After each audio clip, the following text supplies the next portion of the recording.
So I did a thing. Why, what's that large freight truck doing here again?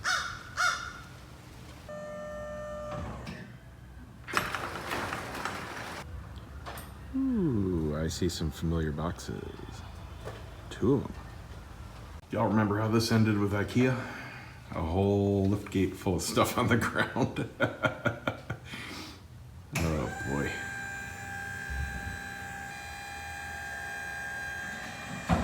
Yay, safe. All right. Let's get these guys in the house. What do you think, Clover? You gonna help? Well, all I can say is I'm glad I'm a big guy. They weren't too terrible, actually. 165 pounds-ish palleted weight and very easy to handle because they're significantly smaller, only like 10 pounds heavier than the PB4000, but about half the physical size. So you can see that, you know, it's not even 3 feet tall. I'm over 6 foot. Yeah, not a problem. Double boxed, super beefy. You can pivot it. You could probably just roll it like a square stone if you really had to. But no punctures, no damage. Arnell did a great job as usual. I've had pretty much everything large delivered by them in the area here, and they've always done a real nice job. Let's go ahead and get them unboxed.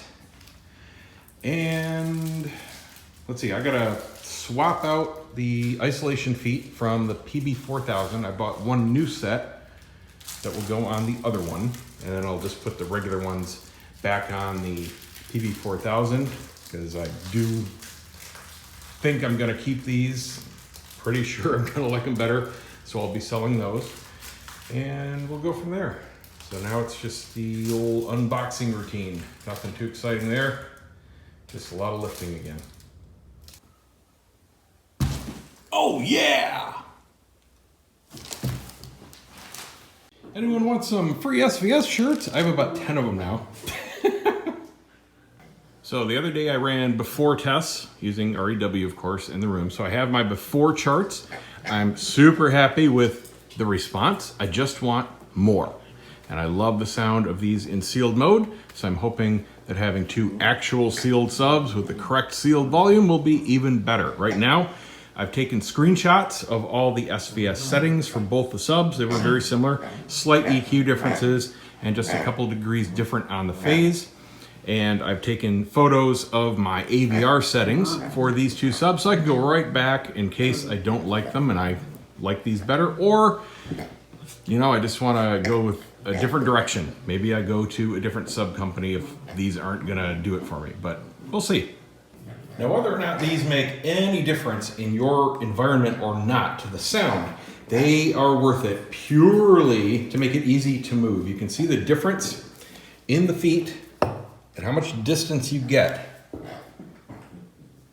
Look at that. I mean, it's not even close. Clover. Every time Daddy records, there you are, making noise. With the stock feet, you can't get your finger in it. It's not even that big. Look at that. Tons of handhold room, totally easy to move these around. I just put them on furniture sliders, and you can move them wherever you want in your house. Get the big ones here, and they even work on carpet. So here's a better look at the size comparisons. From the front, not a whole lot of difference. You're saving about 5 inches of height. Not a huge difference there. It is slightly narrower. That was important to me, and I'll show you why in a second. A good bit of depth difference. Clover, get out of there. Good bit of depth difference. You can definitely see the difference here. The PB4000 uses 6 feet. These only use 4. I've only used 4 on my subs, even when they come with 6 feet. It just doesn't make a difference. These cabinets are ridiculously overbraced. This sucker has 1 and 2 inch thick walls. Part of why it's so freaking heavy. It's a core of mass. The driver alone, just the speaker, is 64 freaking pounds. It's just ridiculous.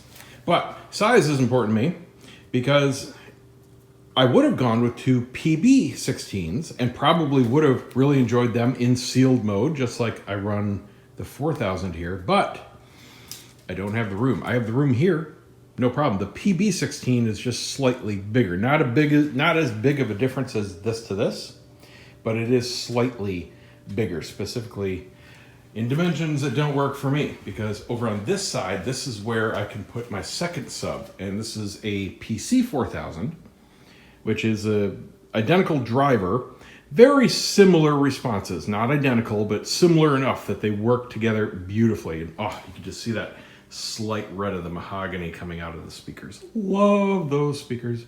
LSIM 707s. Sweet sounding speakers. Anyway, you can see how little width I have here, so I don't have anything sticking out in the doorway. I am not compromising any of my walkways. I don't have anything sticking out here, and I'm not sticking anything here. We lived in a home before where some furniture would slightly stick out into hallways and door frames, and that is so ghetto, and I'm never doing anything like that again. So it was important to keep the width here. You have to go outside. It's a good girl. To keep the width out of the door frame. And the SB16 fits. No problem. Well, I'm glad I measured right. Woohoo! That is close. Pretty much an identical width fit, replacing the PC4000. So that'll work.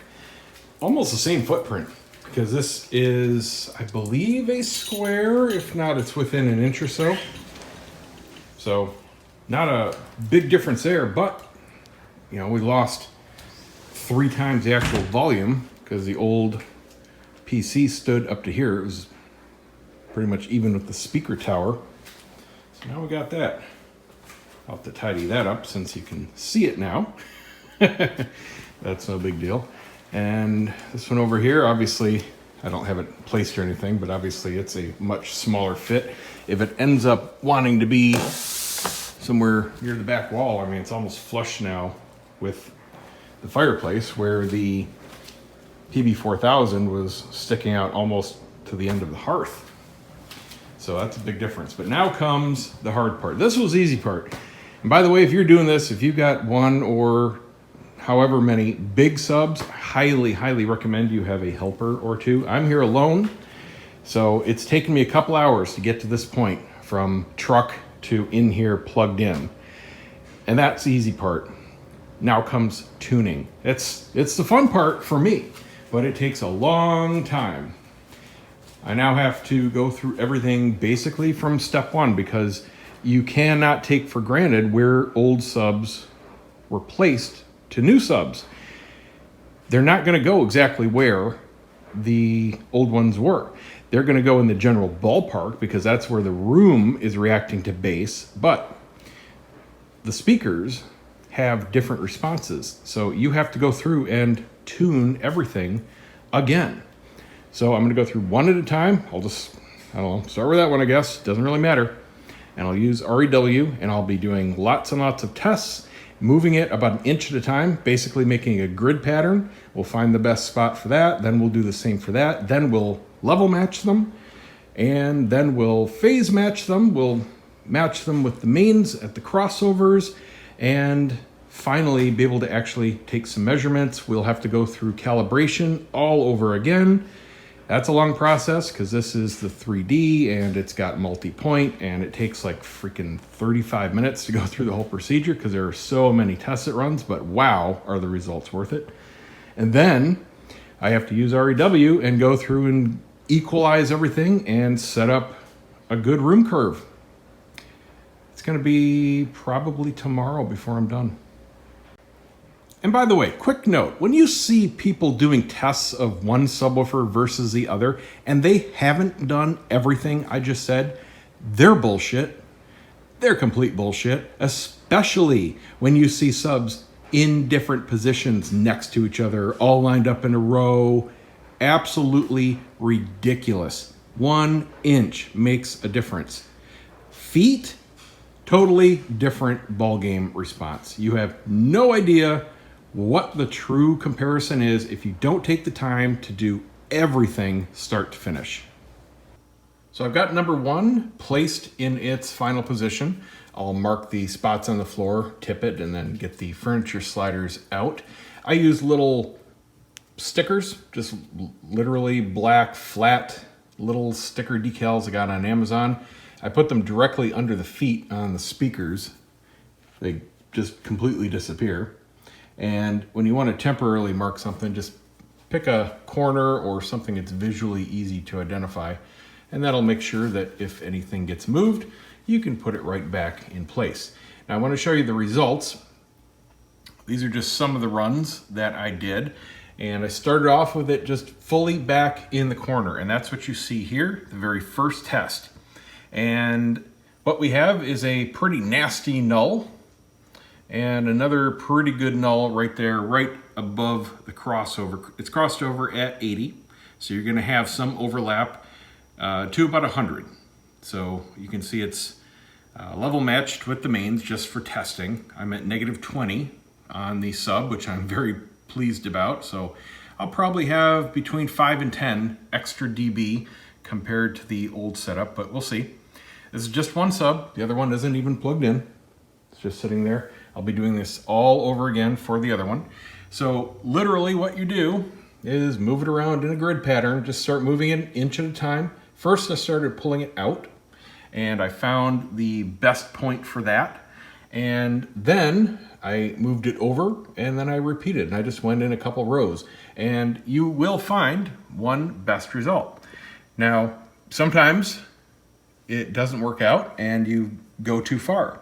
What you're looking for, well, what I'm looking for here, number one, is getting rid of nulls. This is only placement. And in this case, this was here because of a boundary effect of the front face of the fireplace wall there.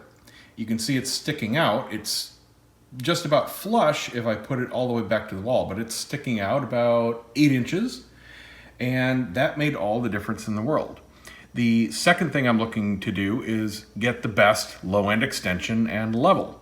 You can see that this is already extremely impressive. I mean, this is pretty much on par with what I was doing with the dual subs in the previous setup, but you can definitely get some more because it's dropping off before 10.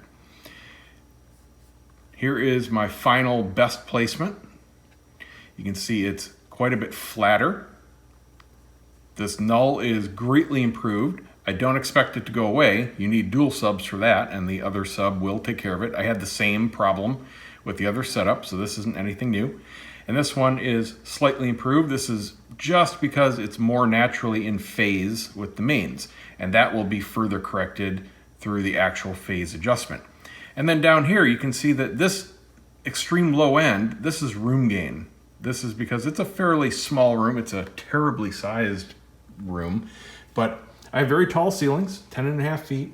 You can see this side is pretty much open, so I've got no sidewall. Very little reflection coming off this here, and this is angled. That's open to the kitchen. Base traps, 8 feet of those. Absorption back here. Leather furniture, nice thick rug. Small coffee table, but a minor reflective surface. Nothing to do with base though. And odd walls here, you know, very different sizes and angles, and several feet to the side wall over here. It's a weird room, and back here is an open hallway. So it's extremely hard for base. And as you can see, I don't have corner loading of the subs. So I have to brute force the hell out of the room. That's the problem. If I could put this sub in that corner, I would have twice the output. If I had a wall over here and I had that sub in a corner, I'd have twice the output. It'd be ridiculous. This is almost like I have them out on the patio. I mean, they get almost nothing from these walls. It's just brute force to get the base in here. So yeah, still got some work to do, but it's looking pretty good. That is not bad at all. On par with the results I had from the PB4000 that was in its place. All right, we've got the left one placed. That actually didn't take too long, simply because I'm kind of out of options on where I can put it. I measured about 20 different spots. Half an inch movements make a difference. I'm not joking. I can't emphasize this enough. If you just got your subs and you don't have a measurement microphone, you have no idea what you're doing, because you have to test. And a half inch makes a huge difference. So here you can see some of the results. This is my best result. And you can see I've still got a pretty wide null here at 60, but that's okay because we're running multiple subs. And I'll show you that in a second, but you can see all different kinds of results here. Look at this one. This is literally a 1/2 inch movement and this huge null right here. That means you're not hearing these notes in the mid to upper 50s. It would just be gone. And if you didn't have this microphone, you wouldn't know why.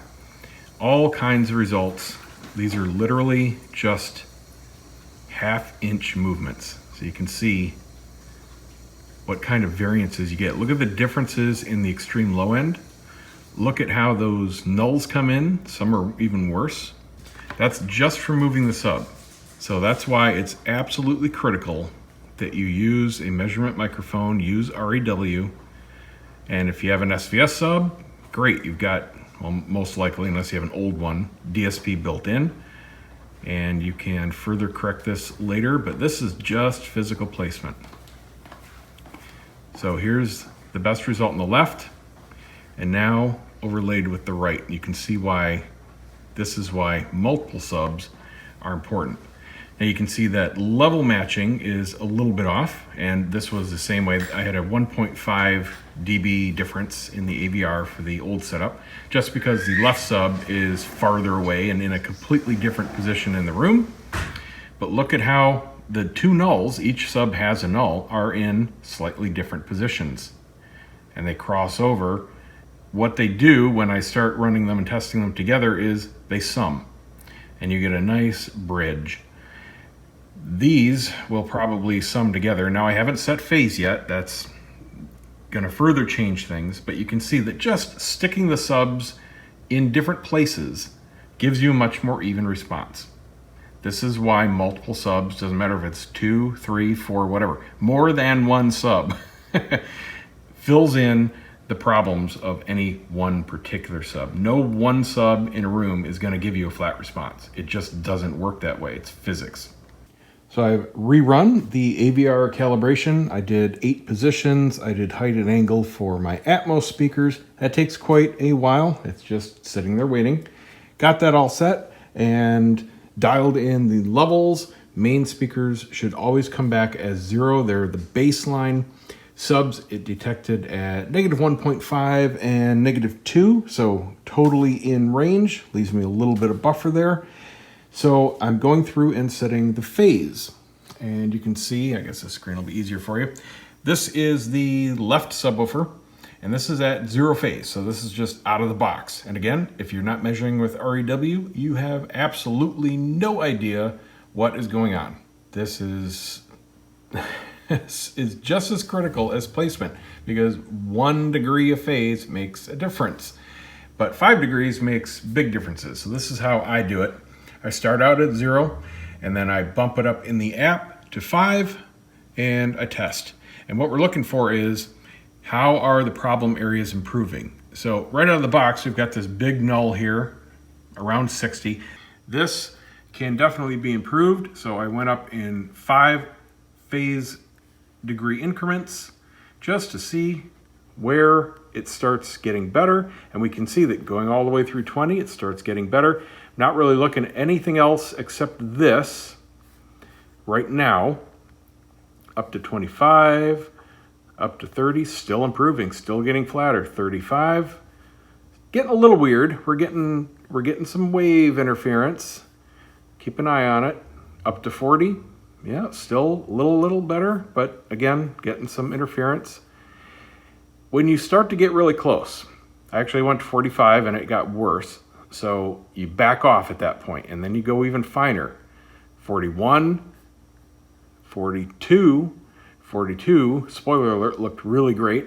But just to be sure, I went back the other way. 39, 38, those got worse. And you can see that the lower end especially started to get worse. So it does make a dramatic difference. And this is very quick and easy to do. You do 1 sub at a time. I'm going to do the exact same thing to the other sub. And when you turn them both on and do the first test, which I haven't done yet, they should sum together very nicely. That's what I'm expecting. If I've done it right, I'm going to see the total of both nicely above at almost every point when I turn them both on to test. But here you can see how this was fixed and greatly filled in just with phase control. Mission accomplished. Now we're going to go and do that one. So here are my best results so far. Here's the left, and here's the right. You can see that they're pretty similar, and they're actually really similar to the results of the 4000s I had. Not too dissimilar in any regard as far as where the extension started to drop off, where the general null points were. This is missing a big peak that I was getting out of the PC4000, but other than that, I mean, it's looking pretty darn good. We're about a 15 dB spread, but again, this is 0 EQ so far. So, okay, let's turn them both on and do the first sweep. And here we have the first run of both subs on at the same time, and you can see that it is summing nicely. We have pretty much a 5 dB boost in most of the subs range, and it got smoother. It looks like there's smoothing applied to this top line, but there isn't. These are both no smoothing. And this again is listening position issues, and we've got some summing up here even in the dip. So that is not too shabby. So now I want to bring these down. I want to bring this down. I want a nice uptick slope, 10 to 15 dB from my crossover point around 80 to the lower end. No more extreme than that. And then I want to see how much headroom I've got left. So now it's just a matter of going in and bringing up the individual. I'm going to turn the subs off again, one at a time, run the individuals, see where they're individually peaking, and then see if we can get these down and make it flatter. So here's where I started out with both, and I was aiming to first knock down this peak, and this is where I've gotten so far. Right in line. So what I'm looking for again is really from 20, but I got a nice peak here going down to under 17. I just want a nice slope. So I've got it here, and this is within a couple dB. Within 5 is excellent. This is within 2. And it's just sloping down here. Now I want to continue the slope to about 90. So I want to knock down this big peak here between 90 and 60. So somewhere around 70, 75 is where I'm going to concentrate on next. So let's see what they individually look like. Okay, so we got a big peak here on the right one that's probably responsible for it, right at 80. Let's look at what the left one alone looks like. Usually it's one or the other that's creating the majority of peaks when you see them. So that's got a broader one, not quite as intense. You can see that right one is definitely the instigator. So we're going to concentrate on the right one, bring that down, use a narrow band Q, and try to pump this down a good 10 dB. We'll just slam it down all the way. I like to start with just max cut, see what happens, and work backwards from there. One of them is going to react a lot more than the other with the exact same control. So this peak here, right at 80, is a byproduct again of the listening position. There's nothing I can do about it. I took both subs, max cut, different spreads Q, and this is the maximum result that I got. And when that happens, disable that filter because you're just gonna screw up the sound even worse. So what I can do instead is try to boost a little bit to see if it even will respond in this area here. And we'll try to just fill in this gap that way. Sometimes it works, sometimes it doesn't. It depends on what's causing the null. Sometimes you can boost them, but if it's the room itself creating the dip, which I don't think this one is because it's pretty shallow, you would just be adding power to itself. But it's worth a shot to try. You can do it sometimes. All right, we are just about done. We are looking really good. So here's the hole that I was looking to fill in. Couldn't bring this down, so we're just gonna fill the gap. and they both responded very nicely. Still get a slight rise here no matter what I do, but that's okay. I just continued the slope. And where is that? It's hard to read on my phone screen. There we go. So that is looking like a really nice curve. Crossover is right here at 80. And right now it's flat. So if I want to apply a house curve and I want to boost the bottom, I can. But you don't need to. And there we go. A nice broad Q boost at 20. Brought it exactly where I want. So that is a nice final result. And now it's just turning the volume up to taste because I'm still at -20.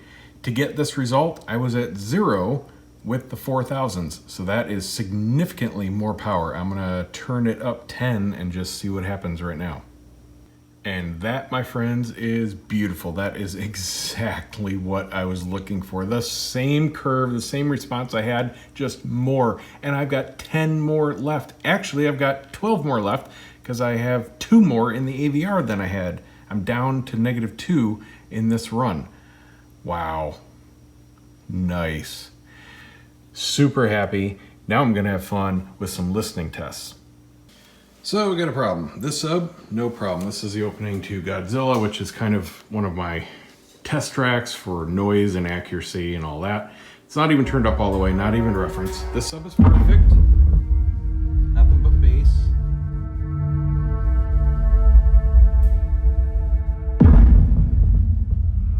No problem. This one, however, is making a rattling noise from the driver itself. Play the same scene, nothing's changed. You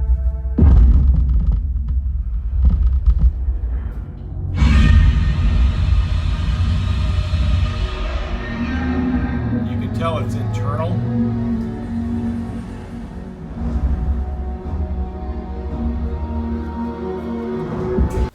So I sent SVS a test clip. They confirmed, yep, that's a bad driver. Same thing as freaking before with my PB4000.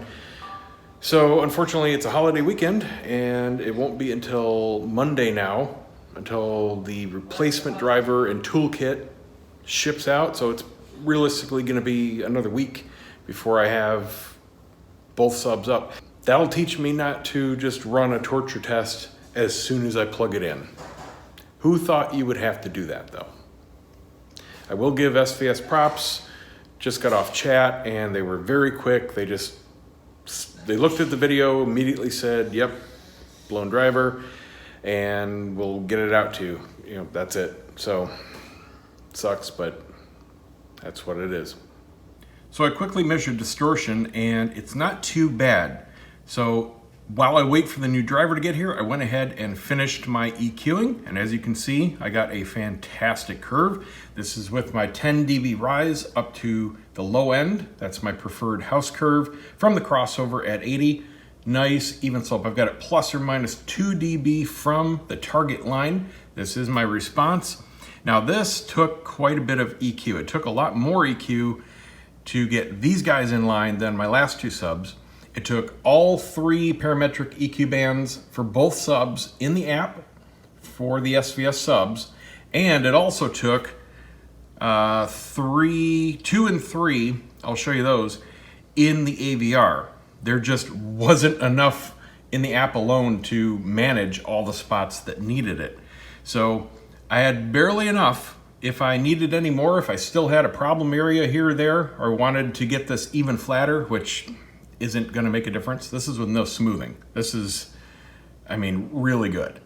But if for whatever reason you wanted to actually smooth these out, to like get them within 1 dB of that target line, like maybe you wanted to smooth this down just a little tiny bit. Not that I'm gonna hear that, but if you wanted to, you would have to get a mini DSP because it will have even more bands and more control than the AVR. But this is absolutely beautiful for me. So these little distortion blips down here, that's the blown voice coil. It's not nearly as bad as the other one was, the 4000 that I experienced. that was significantly, I mean, it was like up to here, and it was altering the actual curve. Yes, thank you. Good timing. But this one here, I don't think this is going to make much of a difference. Maybe a dB or two here or there. Might have to adjust the EQ just slightly after I replace the driver, but I'm not worried about it. So here you can see what I had to do in the AVR. Now, some AVRs are way better than others. This particular Yamaha, it's their 2085. It's got their best system built in. It's pretty good. It's still not nearly as good as even the app or a mini DSP or many of the amps out there that have DSP built in. This is pretty basic, but it does give you, for each subwoofer, 4 separate bands of parametric EQ, but they're just quasi-parametric, and this is what I mean. So we'll go in here and alter. So normally, you have so many bands. I've got 4 in here, and you can usually choose whatever frequency you want for each band to adjust. However, on the Yamahas, they are preset. You can't jump. So if I want to go to 25 or 26 or 27 or whatever, I can't. I'm screwed. I can only jump between literal preset frequencies. So it's really like a giant graphic equalizer with adjustable Q. The gain, you have half dB control of, and again, that's more than adequate. But the frequencies, you are definitely limited, and there are some times when you have to compromise and kind of choose to the left or the right of where you actually want it to be, and you may have to make further adjustments to one next to it to get the curve where you need to be. This whole process took about an hour of just trial and error, measuring, seeing what the response curve looks like, going in here, changing things where they need to be. This one I actually have 0, so this band isn't needed. That's why I only use 3 of the 4. And you know, it's just time consuming. That's all it is. But once you get the hang of exactly what difference certain parameters make, it's very quick to do a test, change Q up and down and see, oh, okay, that affected such and such. See how much the gain is actually going to pull down what you're trying to pull down. Notice I didn't boost anything in the AVR here. I did boost a couple things in the app, but I don't try to boost the signal at all because I don't want this gain ever going positive. So I only use the AVR for cutting. And what I suggest is that you fully utilize the app first, since it is much more powerful, and then clean up what you need to through your AVR, if possible. And like I said, if not possible, get a mini DSP.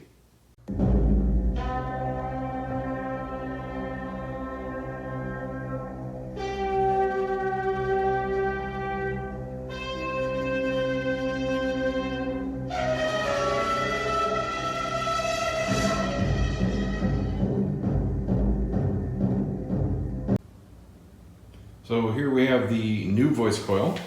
It looks beautiful. You can see how ridiculously massive the motor structure is. That's an 8-inch voice coil. I mean, this is bigger than most magnet structures on other subwoofers.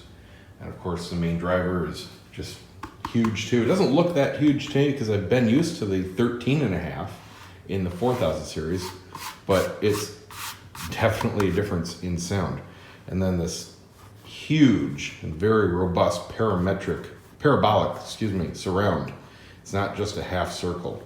So excellent extension. So what they give you here is a makeshift repair kit. They give you a tap for cleaning out these threads here, for inserting these homemade tools, and they're just a couple sections of pipe with holes drilled through them by hand, and a couple of these threaded rod, nut, and end handle assemblies, basically on bolts. And you just thread them in just a little bit, just to the top section here. And these are the same holes that the mounting screws go in, and they give you new mounting screws here, but they go further down. They don't go through the threads that these are going into. So these top threads are only used for install and removal. Now the terminals, I'm really not crazy about them using spring clamps, but they work, so I can't argue with the results. And there's a pretty good force on there, but it's not super stiff or anything like that. But I have to wait till the wife gets home because I need her to reach her hand in and undo the old wires, and put on the new wires while I hold the 65-pound beast up. Okay, got the drivers swapped. Everything went just fine. The new tools were created correctly and had no issues. Now I'm gonna put it back into place. Got my spots marked with the little dots that I use. And we're gonna do a quick test of Godzilla again, because that's a real easy way to find out if you have a blown voice coil.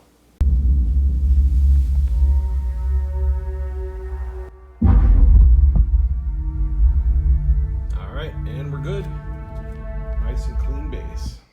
Now I can turn the other one back on. I'm gonna let this break in for a couple hours, just playing this movie, and rerun the EQ. Shouldn't need to do anything, but I do expect the distortion to disappear. We shall see. Okay, and just to confirm, distortion is gone. Nice and clean to the ear and the graph. So, final closing thoughts. Was it worth it going from the PC and PB4000s to twin sealed 16s? Yes, absolutely it was. I would say it's easily $1,000 worth it upgrade for the differences I'm hearing. They're not huge differences though, but they are very important to what I was looking for. Number one, more volume. I wasn't sure how much more to expect on paper. Like I've said, small changes, but they all add up to big changes in the end. What it got me, bottom line, was a good 15 dB headroom extension over what I had with a very similar curve, better specs, but still very similar. The 4000s, I was extremely happy with. Still would have been happy with the way those sounded as far as how deep they dug, how flat of a response it was. That was great.